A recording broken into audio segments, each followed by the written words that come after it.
So I'm back for the conclusion of the Invert Mini Supergun show, and I got a lot of stuff to talk about.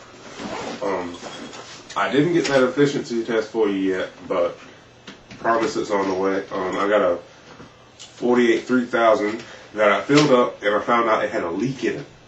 So right now it's down to 2500 psi, so I'll shoot from there, and if I can get 500 balls off that shot, then I'll just stop it there and tell you the pressure, or I'll actually count the shots if I actually fill it down. So this is what I was playing with on Saturday. It was really, really, really hot, but everything shot great. It was light. One thing I have to say about the Invert Mini is that everybody takes a gun, just the gun itself, and puts their finger in the trigger guard right here. And they say it's well balanced, and if you do it, take the hopper and the tank off and do it lightweight, it's very well balanced. But once you put your loader and your tank on, it tends to be back heavy. So even with a rotor with full paint, this tank's still outweighed and started pulling it towards the back. As a matter of fact, you can still hold it here and it still start to tilt backwards. So when you're selecting your tank for your Invert Mini, just go ahead, bite the bullet, get the more expensive tank like a Crossfire 45, something really, really, really light. And like an Ninja Reg or a Crossfire Reg, something that's smaller than this super long pure energy reg, that'll really help you out. As far as low pressure and high pressure tanks, they don't really matter. As a matter of fact, the Invert manual recommends that you use a low pressure tank, but high pressure tanks work for everything. So you have other guns.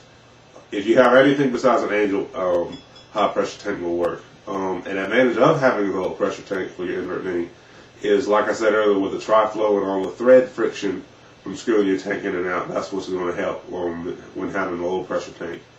Otherwise, there's no real difference. So, gun performed great. It didn't chop at all. I did break a ball, but I don't know.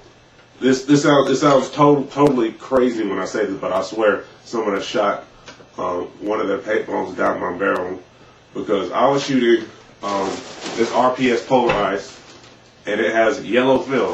And I went to pull the trigger, dang, I saw all this blue goo just come out my barrel. So I'm saying, where did the blue paintball come from? And this is all I've been shooting through it. So I don't know, maybe I'm going crazy, so I don't know.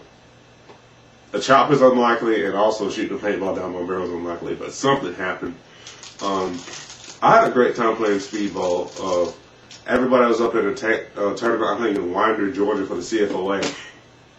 And there were only like 3 or 4 people out. It was like 100-degree heat. It was horrible. But we would sit around cooling down in the shade, get on the field, play a game, run it back to the start, play another game, and get off the field as soon as we could, because it was really, really hot. But the rotor didn't jam. Apart from that barrel break with the blue paint, everything shot fine. My consistency was great. The paint was good. You know, it's kind of weird because Polarized is formulated for the wintertime, and it shoots pretty well in the summer, and I still have some of this Walmart crap. But, you know, most fields are field paint only, so I'm going to use this for the efficiency test.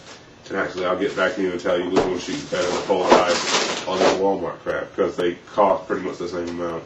You're getting a great deal on paint. So I think that's all I can say for the Invert Mini. It is a really great gun, and this Supergun show is going to be long enough, so I'm actually going to do this efficiency test on another video, and I'll have that up in a couple days.